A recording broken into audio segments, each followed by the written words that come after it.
న్యాయం చేస్తారనేటువంటి మాట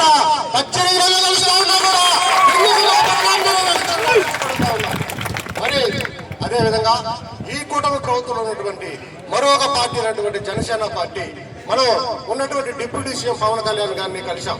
ఆ రోజు నాదెళ్ల మనోహర్ గారిని గౌరవ మంత్రి గారిని కలిశాం. మీ సమస్యలను తప్పకుండా పరిష్కరిస్తానని చెప్పి వారి యొక్క జనసేన పార్టీ యొక్క మేనిఫెస్టోలో కూడా పెట్టుకున్నారు. ఎన్నికల్లో మరి వాళ్ళు లబ్ధి పొందారు, మనందరితోనూ ఓట్లు వేయించుకున్నారు. ఇవాళ కూటమి ప్రభుత్వం మన ఉద్యోగుల ఆకాంక్ష మేరకు ఏర్పడినటువంటి కూటమి ప్రభుత్వం మరి ఉద్యోగుల సమస్యలపైన మరి ఎందుకు స్పందించడం అని చెప్పి ఆశిస్తా ఉన్నాం.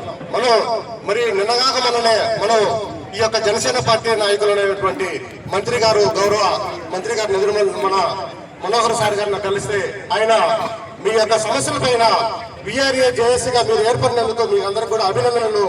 అయితే ఈ సమస్య మాది, ఈ సమస్యను పరిష్కరించే బాధ్యత మేమే తీసుకుంటాము, కాబట్టి మాకు కొంత గడువు ఏంటని చెప్పి అన్నా కూడా మరి ఎక్కడ పోయారు అని చెప్పి మేము ఆశిస్తా ఉన్నాం. మరి ఇదే జనసేన పార్టీ యొక్క ఇప్పుడున్నటువంటి ప్రశ్న ఉప ముఖ్యమంత్రి వర్యులు శ్రీ పవన్ కళ్యాణ్ గారు అన్నారు, మరి పేదల సంక్షేమం కోసం ఉద్యోగుల సంక్షేమం కోసం ఎక్కడా రాజీ పడొద్దని చెప్పి నిన్నగాక మొన్న కూడా మీడియాలో వచ్చినటువంటి పరిస్థితి. మరి వీఆర్ఏల సంక్షేమం, ఈ పేదల సంక్షేమం డిప్యూటీ సీఎం కు కాపాడలేదా అంటే పెడతా ఉన్నాం.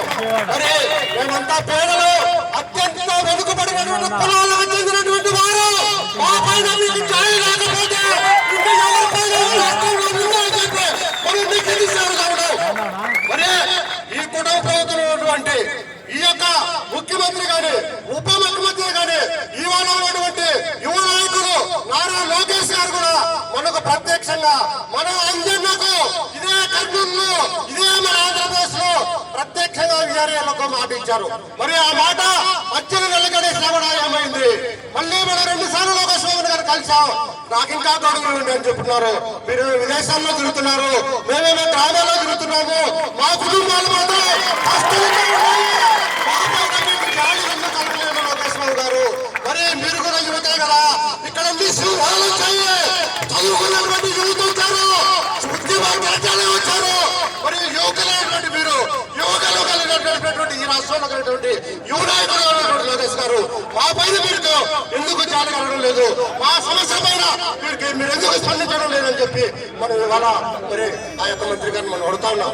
మరి ఇదే విధంగా చెప్తా ఉన్నాం. ఇదే సందర్భంలో మరొక విషయాన్ని కూడా తెలియజేస్తా ఉన్నాం. మరి మన గౌరవ మరి ఇక్కడ ఉన్నటువంటి మన సిసిఎల్ఏ కమిషనర్ వారికి మనం ఎన్నోసార్లు రిప్రజెంట్ చేశాం. మరి మన సిసిఎల్ఏ అధికారులు మన అధికారులు మనం ఒకటి అడిగితే వాళ్ళు 2గా పెట్టారు పరిస్థితి. మనకు తల్లి తండ్రి కూడా సిసిఎల్ఏ కమిషనర్ వారు మనం ఒప్పుకుంటాం. అయితే సిసిఎల్ఏ వారు ఇచ్చేటువంటి ఏదైతే సిఫార్సులు ఉన్నాయో కూడా ఆ సిఫార్సులు కూడా మరి ప్రభుత్వం మరి ఎందుకు అమలు పడతాం లేదని చెప్పి మనం ప్రశ్నిస్తా ఉన్నాం. మరి సిసిఎల్ఏ వారు ఇచ్చినటువంటి సిఫార్సులు అమలు చేయకపోతే మరి ఎలాంటి సిఫార్సు అమలు చేస్తారని చెప్పి మనం అడుగుతున్నాం. మరి తల్లి అయినా తండ్రి అయినా మేమేం చెప్పి భావించినటువంటి ఈ సిసిఎల్ఏ కమిషనరేట్ లో చేసినటువంటి విద్యార్థుల భవిష్యత్తు కోసం చేసినటువంటి సిఫార్సులను వెంటనే ప్రభుత్వం ఇప్పటికైనా స్పందించి వాటి సిఫార్సులు అమలు చేయాలని చెప్పి ముఖ్యమంత్రి గారు వెంటనే స్పందించి ఈ కూటమి ప్రభుత్వంలో ఉన్నటువంటి నాయకులందరూ కూడా మరి వెంటనే కూడా స్పందించి మరి మన ఏపీ వీఆర్ఏ జేఏసీ నాయకత్వాన్ని వెంటనే చర్చలు పిలవాలని చెప్పి తద్వారా సమస్యల పరిష్కారం చొరవ చూపాలని చెప్పి ఆశిస్తూ వీఆర్ఏలకు ఇప్పటికైనా గౌరవ సుప్రీంకోర్టు ఆదేశాలు ఏవైతే ఉన్నాయో మరి సమాన పనికి సమాన వేతనం ఇవ్వాలనేటువంటి ఏవైతే ఆదేశాలు ఉన్నాయో మరి కనీస వేతనం 26,000 రూపాయలు ఇవ్వాలనేటువంటి ఏదైతే ఆదేశాలు సుప్రీంకోర్టు వారి ఆదేశాలు ఇచ్చారో ఆ ఆదేశాలను మీరు ఎందుకు అమలుపరచడం లేదని చెప్పి ఆశిస్తా ఉన్నాం. అన్ని రాష్ట్రాల్లో కూడా మరి వీఆర్ఏలకు బేసికల్ అమలవుతా ఉంది. మన దక్షిణ భారతదేశంలోనే మీరు ఒకసారి భావించండి, మరి ఆంధ్రప్రదేశ్ లో ఎందుకు చేయడం లేదు? మరి పక్కనే ఉన్నటువంటి తెలంగాణ రాష్ట్రంలో వీఆర్ఏలకు బేసికల్ చేస్తున్నారు. నామినేట్ వాళ్ళందరినీ రెగ్యులర్ చేశారు, అదేవిధంగా ప్రమోషన్ ఇచ్చారు. మరి మన ఆంధ్రప్రదేశ్ లో పెట్టినటువంటి గతి 8 సంవత్సరాలుగా మనం ఎన్నో పడ్డాం. మరి మనం చెప్పుకోవాలి, మనకు 300 రూపాయలు మనకు ఆనాటి గౌరవ ముఖ్యమంత్రి చంద్రబాబు నాయుడు గారు ఇచ్చారు. ఆ 300 రూపాయలు కూడా మరి ఉన్నటువంటి మాజీ ముఖ్యమంత్రి జగన్మోహన్ రెడ్డి గారు అన్యాయంగా అక్రమంగా మన నోట్లు తుమ్ముకొట్టి మన చెవులు మొడపిండి 300 రూపాయలు ఆయన ఇచ్చాయన మీరు తీసుకునే వాళ్ళ ఎమ్మడే ఎన్నికట్టని చెప్పి మరి ఎంతో దుర్మార్గంగా వ్యవహరించు మన కడుపు కొట్టుకున్నటువంటి పరిస్థితి. దాని యొక్క ప్రతిఫలమే ఇవాళ వాళ్ళు అనుభవించారు.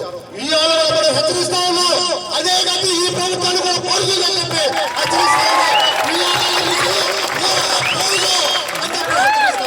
మరి ఇప్పటికైనా పిఆర్ఏలకు మరి వెంటనే పేస్కెళ్ళి ఇవ్వాలని చెప్పి ఆశిస్తా ఉన్నాం. అదేవిధంగా సంవత్సరాల తరబడి నామినీలుగా వ్యవహరిస్తున్నటువంటి విఆర్ఏలను రెగ్యులర్ చేయాలని చెప్పి పెళ్లి పెటాకులుగా రెవెన్యూ కార్యాలయాన్ని ఇదే దేవాలయంగా భావించి నామినీ విఆర్ఏలు చాకరీలు చేస్తున్నారు. మరి ఇప్పటికైనా కూడా మీరు సహకరించి విఆర్ఏల సమస్యల పైన స్పందించాలని చెప్పి నామినీ విఆర్ఏలను వెంటనే రెగ్యులర్ చేయాలని చెప్పి ఇందులో జాప్యం చేయొద్దని చెప్పి వేడుకుంటా ఉన్నాం. అదేవిధంగా మరి ఉన్నటువంటి ప్రమోషన్ కోటాలో ఇప్పుడు 30% కూడా ఇది ఏ పార్టీకి సరిపోదు. మీరు 100 రూపాయలు ఇచ్చే మాకు సంతోషమే, కానీ మీకు అంత మనసు లేదు కాబట్టి మాకు మేమే చెప్తున్నాము.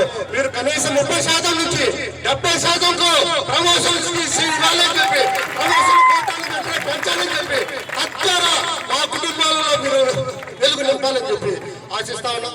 మరి భవిష్యత్తులో జరిగేటువంటి ఏపీ జేఏసీ యొక్క ఉద్యమాలకు మీరందరూ కూడా బాధ్యతగా నిలవాలని చెప్పి ఆశిస్తూ, మరీ ముఖ్యంగా నాకు అనారోగ్య సమస్యల్లో ఉన్నప్పుడు మీరు ప్రత్యేకంగా కూడా నాకు అందరికీ సహాయం చేసి మీ ఆదరణ నాకు చూపారు.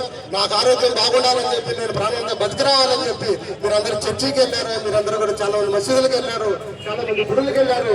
మీ అందరూ కూడా మీకు సేవ చేసుకుంటూ మీరు తీర్చుకున్నారని చెప్పి ఆశిస్తూ వ్యక్తిగతంగా మీ అందరికీ శిరస్సు నమస్కరిస్తూ సెలవు తీసుకుంటాం.